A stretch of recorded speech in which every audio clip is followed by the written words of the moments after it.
Hello and welcome to Gadget Joe, and today we take a look at yet another Flux case by Antec.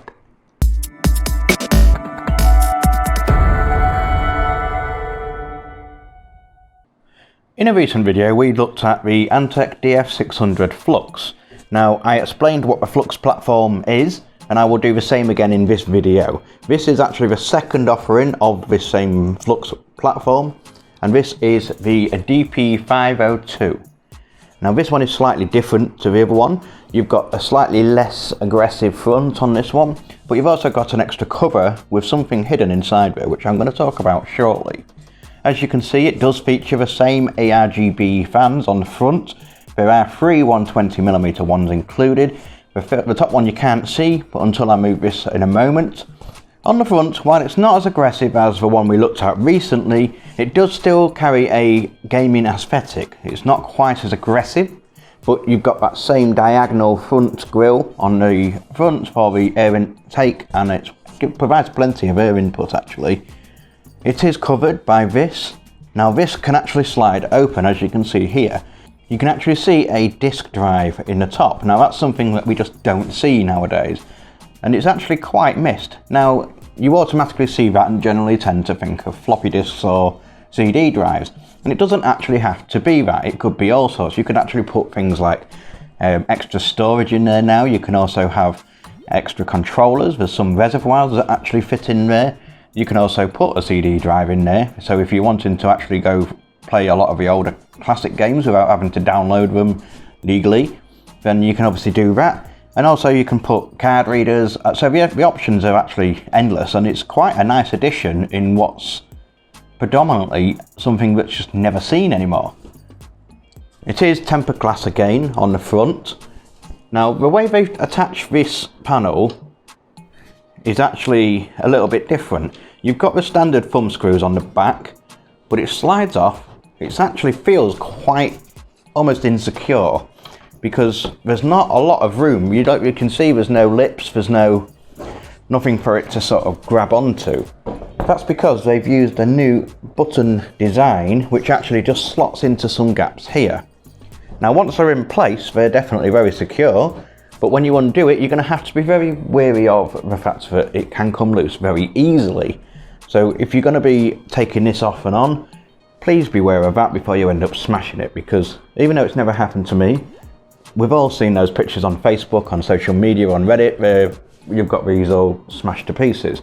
It can be easily done, so that's just something to bear in mind. Other than that, it is generally pretty good. You've actually got some rubber mats in the bottom and the top here, which actually provide extra sort of dampening for the vibration, because obviously on the PSU shroud there's that extra fan, and that does sometimes relay back onto the glass panel, something that the original version of this case did actually suffer with.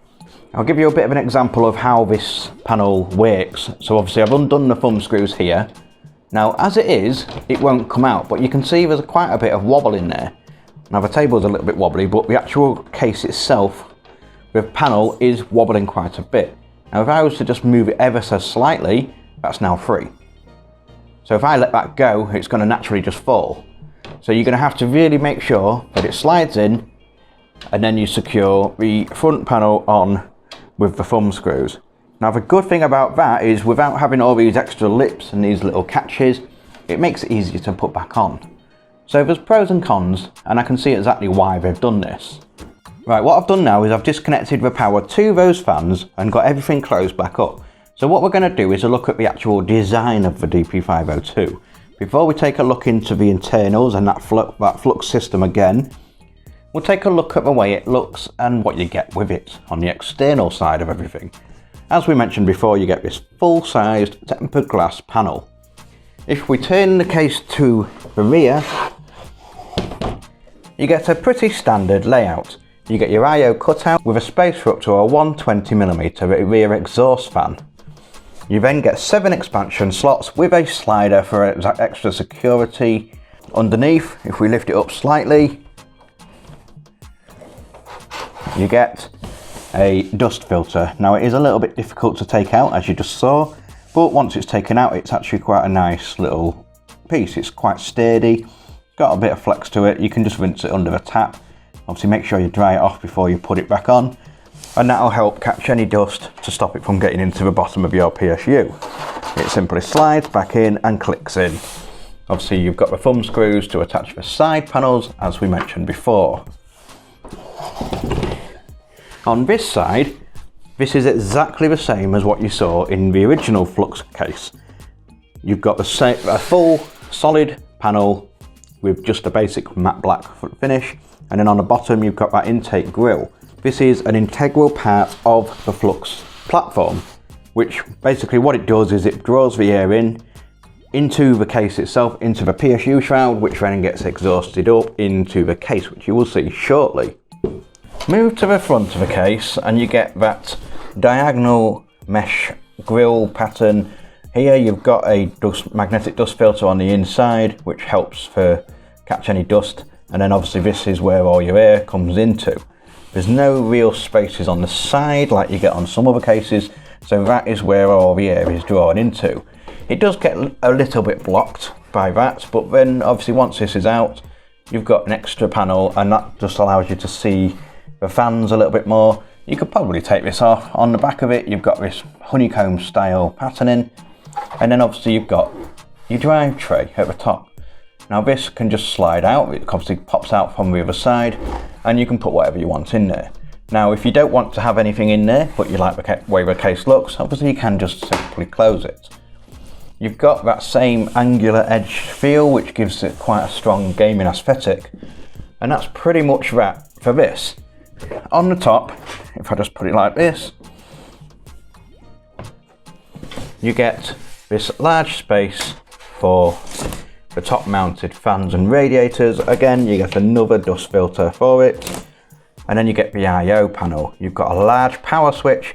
This is to toggle your LED light functions for the fans, and then you've got the loading lights, and you've got two USB 3 ports covered with rubber grommets, and then you've got your mic and audio. And that's pretty much it, so it's quite a simple look from the top. On the top of a DP502, you've got space for mounting the fans and radiators. Now on the top you can actually get for up to 3 120mm or 2 140mm fans. When it comes to radiators, you'd be forgiven for thinking that you could get a 360mm radiator on there. Now theoretically you could, but they state that you can only actually get a 240, because if you look underneath here, this bracket here is part of the disk drive that you get on the front. Now that obviously then imposes on this space here. So there's enough space to get a fan in there, but then when it comes to getting a radiator, you've got no chance of getting it in there. The DP502 has support from mini ITX all the way through to an ATX motherboard. On the back here, you get all the mounting points for it and a large rear motherboard tray cutout for access to the cooler. On the sides here, you get cable access points. Now these obviously will be able to feed the 24-pin power, your SATA, your Molex, USB, everything like that you need to put through. These are recessed slightly into this raised tray. To the right of the tray, there is mounting support for extra hard drives, which we can actually mount onto the back or the front of this chassis. And also there's space for mounting radiators, reservoirs, pumps, everything that you need to do if you want to water cool your setup. On the inside here, you get another magnetic dust filter. Now this obviously arrived slightly bent, so it doesn't really stay on very well. But I imagine with a bit of persuasion, we could get that straightened out again. That just basically adds an extra layer of protection, not just for the fans, but obviously for everything inside your system. On the front of the DP502, you've got enough support for 3 120mm fans or a 360mm radiator. You can also have space for 3 140mm fans, but there's only really enough space for a 280mm radiator. You do have this space up here, which is for mounting any drives that you put in through this front floppy drive. There is also adequate space with space in the shroud for putting a radiator in there. The shroud itself is fixed in place, it does not come off. You probably could do if you pop it off underneath it with the rivets, but this is all pretty much secured into place. You do have a PSU viewing window at the bottom. Now these are a little bit a bit of a mixed bag, because a lot of people like them, a lot of people don't like them. I'm not really a big fan of them because I don't really think that you need to see the PSU. Now they're good, obviously for modding you can probably infill that and start putting some company branding or anything like a name or something like that. You can be a bit imaginative. But as for a standard case, what you normally get, I don't think it's much of a good look. They all seem to feature it now, so I think it's something that's not really going to go away. For those of you that have watched the original video on the DF600, you'll be a little bit familiar with how the flux system works. For those of you that haven't, to save you having to go back to see what that is about, I'm going to explain it to you now. Now, with the current release of the new CPUs, the 10th gen CPUs and new Ryzen chips, and then obviously the new 3080s and the big Navi coming up soon, the concern was that it was coming down to cooling. Now, most cases nowadays tend to have glass sides or solid sides, so airflow was an issue. A lot of people were having to resort to water cooling or very, very large air coolers to try and cool down their components. Now, that's all well and good. If you've got fans on the front bringing air in, bringing it all through the system inside your case, you tend to find you'll end up generating hotspots. Now, with the new generation of components, it's going to be heightened because obviously these new processors generate a lot of heat. These new graphics cards generate a lot of heat, which in turn needs to be cooled down to get the maximum performance out of it. Usually when a case draws air in, it gets drawn in through the front or through any side bits if they've got any on the side, and generally that's pretty much it. So that all comes in and then it'll get exhausted out the back through the rear fan here and then out the top as well if you've got fans on there. If you don't have fans on there, then obviously it still comes out, but it tends to just circulate in the same area inside the case. Now, when you've got a high performance cooler processor in there and a high performance graphics card, you need to try and cool that down as much as you can. So what Antec did is they worked on this platform, and it's the Flow Luxury, which is why it's called Flux. Now, what they've done is they've added a fan here, which is actually a reverse flow fan.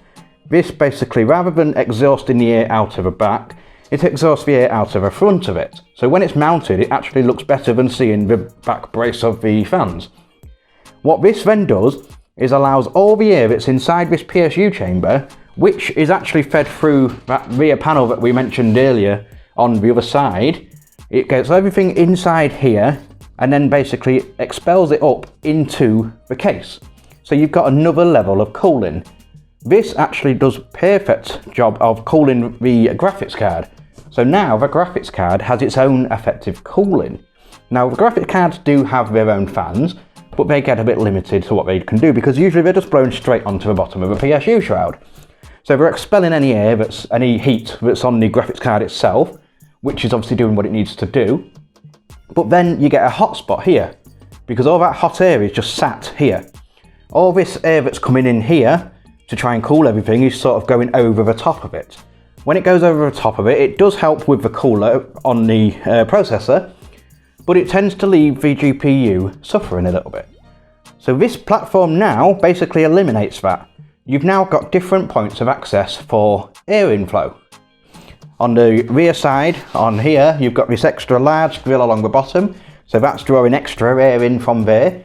You've got all the air coming in from the front with all those fans at the front. That now gets a chance to circulate inside the case, not only coming across the top, but also underneath the GPU. So that's further cooling the GPU, which in turn then helps to further cool the processor, because instead of getting hot spots, it's now circulating inside the case much better. And that's basically what it is. It's quite a simple procedure, it's quite a simple platform, so to speak, but it works. It's actually a perfect idea. Now there is space for two on the top here. It would have been nice to see them include another one actually, but you can buy reverse flow fans if you need to. You can also use your normal fans if you wanted to, but just bear in mind, to get the same effect, you're going to have these normal fans facing down into the PSU shroud, so you won't take full advantage of the flow if you have them mounted the normal way. And that's pretty much how it works. Powering all these fans is powered by a controller which Antec includes inside the box. Now I'll put it up on the screen now as I'm talking. Basically this controller has 6 ports for fans to allow you, they are 3 pin ports for fans, They allow you to basically control up to 6 fans in your system. Now obviously right out of the box there's 5 fans. That's something you don't often see nowadays anyway, but obviously you've got that rear flow fan on the bottom for the Flux platform. There is space to add another one, which you could effectively add another one to the bottom for a PSU shroud to further enhance that Flux platform. There are also 6 RGB ports available on this controller too. Now this allows you up to 6 devices to be connected. Right as it is, we've got the power in the 3 ARGB fans on the front and that little grille mesh pattern on the front, which is actually chrome, and when you turn it on it actually becomes lit up in RGB. You can add more fans to it or more lighting strips to it, but you need to make sure that it works with this pin format. As far as the case itself goes, it's actually fantastic value. For $79.99, I will leave a link in the description below where you can get your own. For $79.99 you're getting 5 fans, you're getting that enhanced cooling performance with the Flux platform, you're getting a nice modern aesthetic, you're getting that tempered glass panel, you're getting a fully customizable shroud, you're getting enough space for plenty of storage in forms of 3.5-inch drives or 2.5-inch drives or SSDs. You've got enough space for up to an ATX board. You've got plenty of clearance space at the top to allow you to cable management and obviously put those fans. Bear in mind with this front bracket here, you are going to have to be a little bit limited with the fans that you can put on the top, but that shouldn't impact it too much. As far as this disk drive space at the top, some won't like it, some will. It's actually very welcome in my opinion. It would be nice to be able to see if you could maybe remove these brackets, but again that's something that can be sorted out in the future if needed to be, if it's more demand for this particular socket in there. For someone like myself who does a lot of video editing or photography or anything like that, it could be very beneficial as far as putting memory card slots in there. The case itself is nice and solid. It is on the cheaper side of things, but for what you get, for what you pay for, it's actually fantastic value. It's not exactly going to win awards for groundbreaking aesthetics, but as far as the cooling performance, it's a bit of a no-brainer.